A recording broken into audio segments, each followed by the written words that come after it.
কোন সময় প্রতি কদমে ১ বছরের নফল নামাজ ও ১ বছরের রোজার নেকি হয়?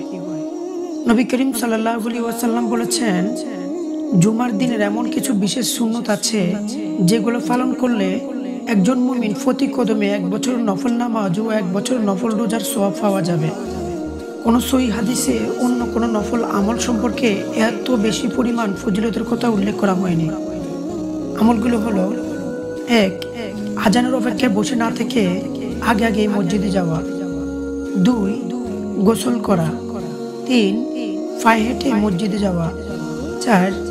মসজিদে গিয়ে ইমাম সাহেবের কাছাকাছি বসা। ৫. মনোযোগ সহকারে খুতবা শোনা। ৬. মসজিদে গিয়ে কোনো প্রকার অহেতুক কথা বা কাজ না করা, যেমন নিজের কাপড় অথবা চুল নিয়ে খেলা করা। এছাড়াও আরো কিছু সুন্নত রয়েছে যার উপর আমল করা চাই, যেমন ৭. সুগন্ধি ও তেল ব্যবহার করা। ৮. উত্তম পরিচ্ছন্ন কাপড় পরিধান করা। ৯.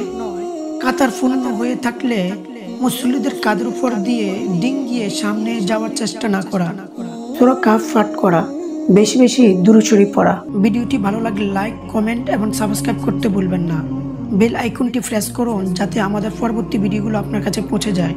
এই ভিডিওটি আপনার বন্ধুদের সাথে শেয়ার করুন যাতে তারাও এই জ্ঞানের আলো থেকে উপকৃত হতে পারে। আবার কথা হবে পরবর্তী ভিডিওতে। আল্লাহ হাফেজ। আসসালামু আলাইকুম।